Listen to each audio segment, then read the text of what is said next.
D.K. Kang is the author of Mindset, Metamorphosis, and the Kimchi Connection Cookbook.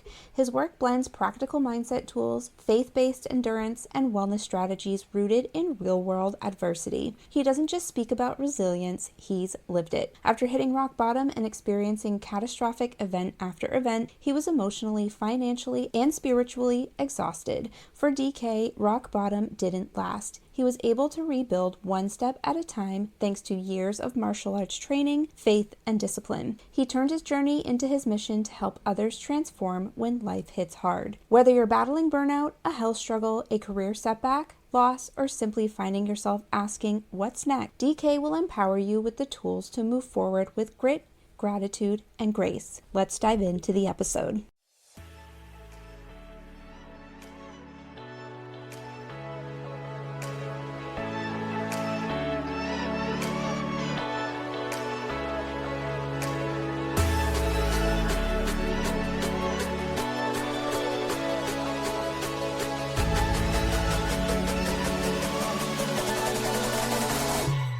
Have you tried everything to eliminate autoimmune symptoms like joint pain and digestion issues without relief? Are you struggling to keep up with the demands of life due to chronic fatigue? Does chronic pain keep you from doing the things you love in life? If you are feeling defeated and hopeless, you are not alone. I am Ashley Cavolo, a busy working mom who once struggled with debilitating autoimmune symptoms. I too felt like giving up after trying every possible solution without relief from symptoms like joint pain and stiffness, painful digestion issues, relentless chronic fatigue, and embarrassing brain fog.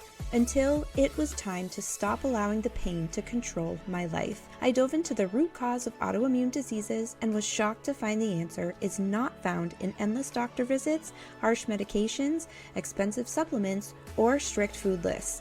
The secret to healing autoimmune symptoms is found within the specific habits that reduce inflammation and heal symptoms quickly and naturally. I applied what I learned and found relief from my symptoms in a matter of weeks. 7 years later, I am living a pain-free life free of autoimmune symptoms. I turned this discovery into a self-paced program called the Autoimmune Reboot, where I share my secrets and my step-by-step process to help you heal your symptoms quickly so you can live a pain-free life. This podcast is for you if you are ready to eliminate joint pain so you can jump out of bed every morning pain-free. Heal and maintain a healthy gut so you can enjoy your favorite foods again without that uncomfortable bloat. Go from no energy and endless coffee breaks to an abundance of natural energy and stamina to tackle the day. Eliminate uncomfortable autoimmune symptoms such as bloating, brain fog, constipation, diarrhea, digestion pain, inflammation, joint stiffness, skin rashes, and many more. Living a pain-free life is easier and closer than you think. I can't wait to show you what I discovered. Refresh your coffee and let's dive in.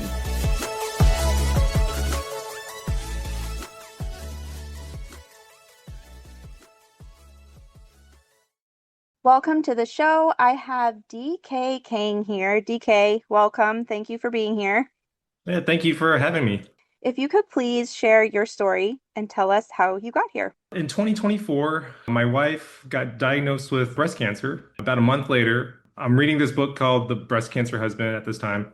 And as I'm finishing it, it says, be there for your wife, for all her appointments, be there emotionally, and also let your employer know what's going on with your wife. I was like, okay, I'll let my employer know that she has breast cancer and that I need a flexible work schedule. They agreed. And then after I disclosed that, a week later, they laid me off. For me, it was very challenging. When you hear the word cancer, it really shakes your world in multiple ways. And on top of that, job loss. For me, we had to kind of rewire our minds. We had to think outside of the box of, well, how can we kind of deal with cancer? That kind of led me to write a book called Mindset Metamorphosis. It was more so for me, but then it kind of transformed into maybe I'm thinking there's other people out there that are dealing with stress, overwhelmed, and feeling stuck. We also read a book called Chris Beat Cancer, and a lot of cancer, a lot of diseases stems from our nutrition. So we went completely plant-based to reduce inflammation, help counteract the cancer cells with broccoli sprouts and juicing. And ultimately, that was our goal, was to not just go to the doctors and say, hey, let's just do chemo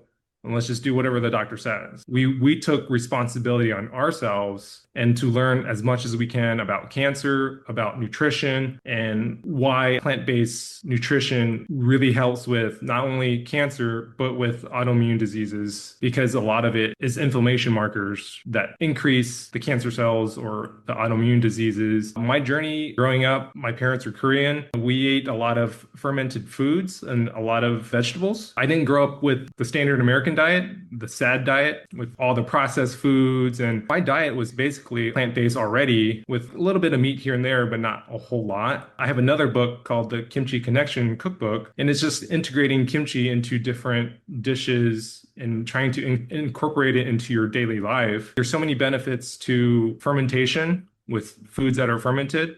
We also added kimchi into our diet to help reduce inflammation, but to build those probiotics as well, because there's a big connection between the brain and gut. The gut is kind of like your second brain. Your immune system sits in your gut. About 70% of your immunity is in there. I wanted to tell people about kimchi and how to start incorporating it into their diet so they can get those probiotics and reduce inflammation as well. That's incredible. Medications and doctor visits, it just wasn't helping me in my autoimmune journey. And I started going more plant-based and introducing fermented foods. I had to get used to the flavors. And now I really enjoy fermented foods. It's a staple in our house now. How would you recommend somebody get their feet wet introducing fermented foods into their diet? Start small and do your research. Like, there's so many different types of fermented foods. Like, there's miso. Miso is really popular with Japanese little soups. Start making your own. I cover in my book how to make your own kimchi. Start just tablespoons, maybe once a week. Just get familiar with it, because you're going to put your body in shock whenever you're like, oh, I'm just going to put all this fermented food in my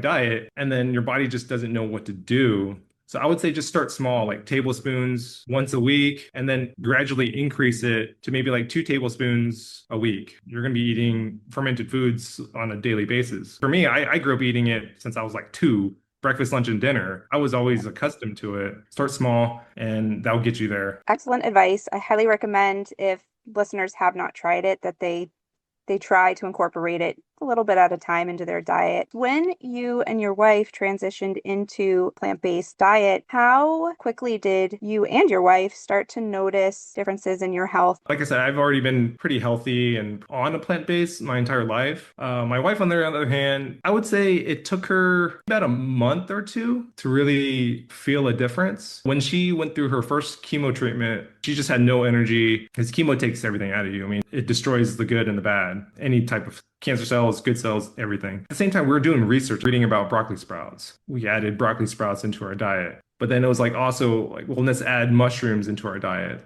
Okay, let's add tofu. Let's start adding some of those fermented foods. I would say it happened maybe a month for her. I've been doing martial arts all my life, and I do Spartan races. For me, I'm always in inflammatory state because I'm training so hard all the time. I think the recovery for me helped out. I wasn't feeling some of my joint pain with a full plant-based diet. That really helped me. And then we're also watching different documentaries. There's a documentary called Live to 100. It's people in blue zones that live to 100 consistently. There's like maybe 6 in the world. It's how they fight diseases with nutrition. And most of them are a plant-based, but it's also the community behind it. It just confirmed what we're already researching with our own cancer journey and our own nutrition. We're just thinking like, okay, we need to do more plant-based. Let's do more research on what other plants that we can incorporate into our diet that maybe is not known here in the United States. We did juicing as well. We did carrot juicing. There's so much beta carotene in the carrots. We did celery juicing as well, get the greens in. We definitely noticed a big difference for energy levels, for pain as well, for a complete plant-based diet. Can you tell me how this led into the book and how you were inspired to write the Mindset Metamorphosis and the Kimchi Connection Cookbook, and what both of those entail? I was writing the book for myself. I was just journaling. I felt stressed. I felt overwhelmed. I felt stuck. I'm like, what do we do? We fell into debt, about $60,000 medical debt. And for me, it was thinking about, well, there's other people that's dealing with stress, overwhelm, and being stuck. Whatever it be in personal life, whether it be fighting a disease, whether it be professionally, everybody is going to find some sort of challenge in their life. And I wanted to help people. For us, we rely on our faith. And so when I lost my job, I came home. My wife and I, we prayed, but we didn't ask the question, why us? That goes to your mental framework. And we asked the question, well, why not us? Maybe this is something that will help someone else out down the road that might be dealing with something like a stress of cancer or a job loss. And so I wrote a lot of practicals that helped me in the book to persevere and to continue to move forward for daily life. That's how the book came about. I throw in habits. I throw in, here's how to journal. I talk about emotional intelligence, finding accountability partners, finding a mentor, continuing to learn. We could have easily been, well, we have cancer. This is kind of the end, or, well, we'll just let the doctors take care of it. But we did our part. We took our responsibility of like, well, we want to learn as much as we can so we can take responsibility, whether it be changing nutrition, reducing stress, reducing inflammation, whatever it takes for us to do that. Like we read so many other books. We read The Rainbow Diet. It's about different colors in your diet, how to starve cancer with fasting. Another one was beating cancer with nutrition. We just kept reading so many books because we wanted to learn. And I talk about a fixed mindset versus the growth mindset. A fixed mindset is just like, this is the end all be all. We have cancer and do nothing about it. But a growth mindset is, well, let's grow, let's learn, and let's continue to evolve our personal journey as well. The Kimchi book, it was more of a passion project for me. I grew up in Missouri, middle of nowhere. I was pretty much kind of the only Korean in Missouri, a small town. I always brought Korean food to school, but people would make fun of me because they're like, oh, that looks weird. That stinks. I grew up with Korean food all the time, so I ate kimchi all the time. And then when I moved away from my parents, I moved to Texas in 2016. I bought kimchi from the store, and I honestly didn't like it because they were in plastic containers and there was a lot of preservatives in it. And I'm like, I don't even know what this says. That's this preservative that shouldn't even be in here. And so I was just like, the kimchi just doesn't taste good. And so I went back to my parents' house. I learned from my parents, my mom, how to make kimchi. And so then I brought it back to Texas and I just started making my own. But then I would bring it to work, and then my coworkers would be like, hey, what is that? And so, I would share my kimchi, and then they're like, can I buy a jar from you? And I was just thinking, well, I don't really sell this, but sure. It's like, hey, $10. I just wanted to share my culture. That converted into, what do I do with kimchi? Do I just eat it plain? And I'm like, no, you can start adding it into different dishes. Like you can add it into your tacos or your salads, things like that.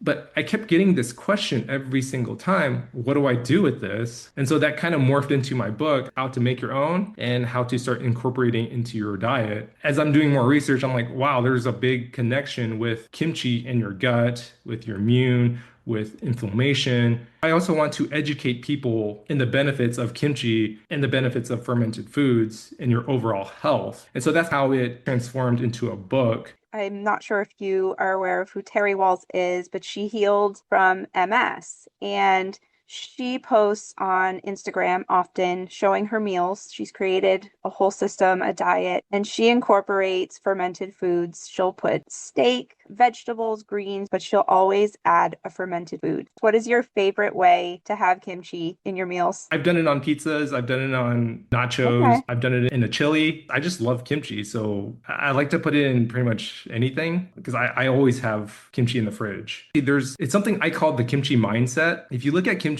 it's not made overnight. And there's a lot of parallels to life in general as well. Whenever you make kimchi, you pressurize it, seal the lid. The probiotics, as it's forming, it's actually breaking down a lot of the molecules in the actual food. And isn't that kind of the same with life? When we feel like life is beating us down or breaking us down, or when we're working out, we're tearing down the muscles or we're tearing down ourselves. It's a process, but at the end, there's something more greater, more powerful that it becomes. And the same thing for life. Like for us, cancer diagnosis. Okay, life is beating us down, but what is this going to transform us into? I would have never thought of being on a podcast. For me, I'm a very introverted person. I kind of keep to myself. I don't post on social media. For me, I was like, this is something bigger, and maybe it's going to help someone else with diseases or autoimmune. And diet is such a big, important part of our lives that we neglect as a society, especially here in the United States, as the United States is one of the richest countries in the world, but it's also one of the most obese countries. And obesity leads into heart disease, leads into high doses of inflammation and brain fog, sluggishness. I feel like people's got to wake up and take ownership of their life, whether it be hardships. And whenever the pressure is on us, like, how are we going to respond to that? That's beautiful. It's a great reminder and an incredible way to look at food as an inspiration. You did mention something that brought me back to the beginning of our conversation. How did martial arts get you through these tough times? I've been doing martial arts for about 34 years now.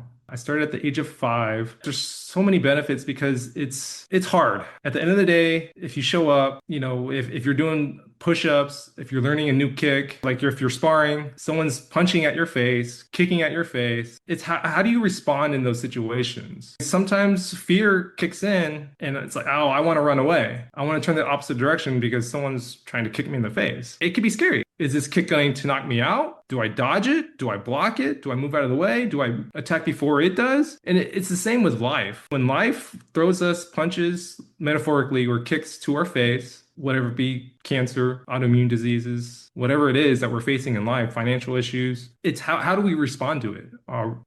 Most people want to take the easy way out. And the easy way out is turn the opposite direction and run and not deal with it. And so for me, martial arts kind of helped me with, let's just face this challenge head on. It's only a season. And if we try to run away, it's only going to catch up to us and hit us even harder. Martial arts, it taught me how to face my fears. It also kind of helped me to figure out those obstacles. How do I get over it, under it, around it, through it? But it's like I've heard this story about a buffalo and a cow. A tornado is coming. A buffalo will actually go towards the storm to go through it, but a cow is going to go the opposite direction as the storm is going. The cow just stays in the storm because they're trying to run away from it, and the storm is just keep going the same direction. That's kind of like life for me. Is I needed to just go through the storm. We're still kind of going through the storm as we speak. I can't run away from this. I'm going to be there for my wife through this cancer journey. We're just going to face it together. Like I said, we've relied on our faith. A scripture that came to me was when she's going through this. It's in Jeremiah 30. It says, "But I will restore you to health and heal your wounds, declares the Lord." And so we have a lot of wounds, but we feel that we're not alone. We have our church community, we have God, we have each other. And so that really helped me get through it. And with that martial arts mindset of, sometimes we just need to meditate. Sometimes we need to be still. It's hard having that mindset of we can and we will get through this. That's another incredible reminder that there's always an alternative solution. And if we just stop and slow down, find that solution easier than we think. I also find that there's always an action we can take rather than just waiting for something to come. I know that personally as well. In my experience, taking action was one of the greatest things I did for my health. And I'm grateful that I had that mindset to take a first step. I know you said you're still along the journey. How has faith continued to carry you through? Faith is everything. For me, I have a morning routine. I read the Bible every day, and I get some movement in. Nothing is impossible with God. For me, faith is everything. I'm human. There's moments where I'm down. That's also life. Life isn't linear, and life isn't always happy-go-lucky. My wife is cancer-free. It was a year-long treatment from February 2024 to February 2025. But with that came other things. The cancer treatments and the steroids caused her to have cataracts. So she just had cataract surgery for both eyes, but she's still recovering from that. But we're still recovering on the financial end. For me, I can't look at it as like our finances and our cancer diagnosis. Those are just circumstances. It's not something that is our identity. For us, our identity is in Christ and through our faiths. Yeah, I mean, we're still going through it, but the Bible also talks about in this world you will have trouble, but take heart, Christ has overcome the world. We can't think of our situation, our circumstance as the end all be all. For us, there's something bigger, something greater, and maybe it's impacting the world in a positive way to start changing their diet, start bringing down some of the stress in their life from work, from personal life. We're a work in progress. We're still a work in progress, but we know that there's something bigger and greater out there. So would you recommend to somebody who feels like they've lost hope, they're going through a difficult situation? What would be some of the first steps they could take to restore that hope that's been lost? I would say get help. Like we got help.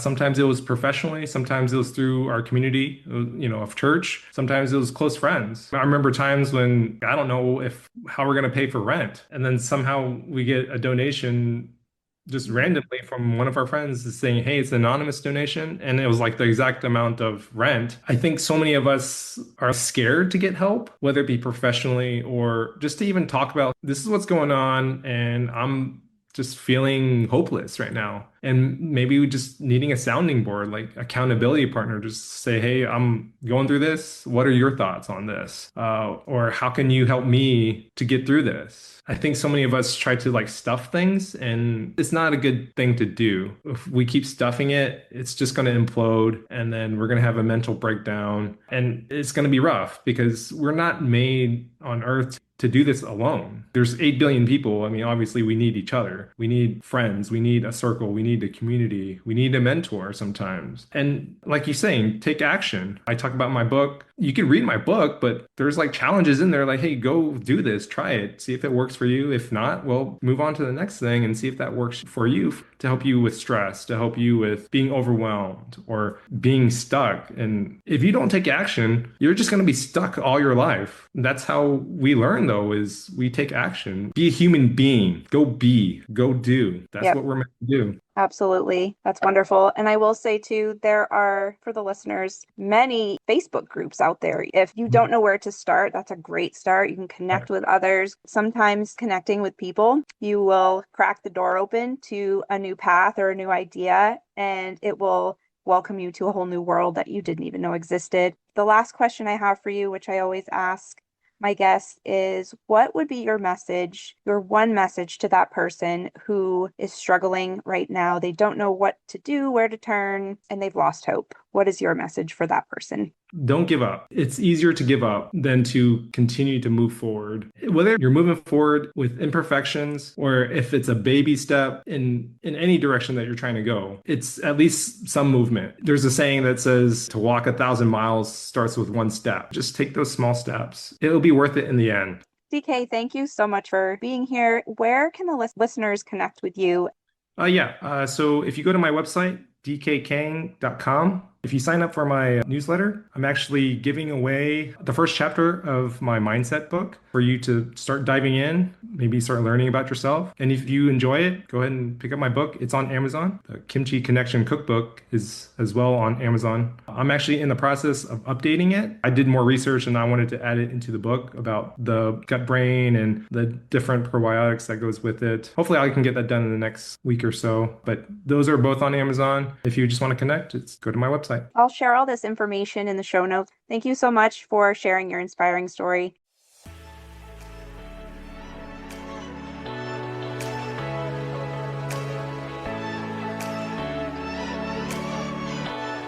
I hope this podcast has helped you in your autoimmune journey. If you find value and inspiration in this episode, please leave a 5-star rating and review and share the episode with a friend. When you do, you are helping this podcast reach people around the world who are ready to live a pain-free life.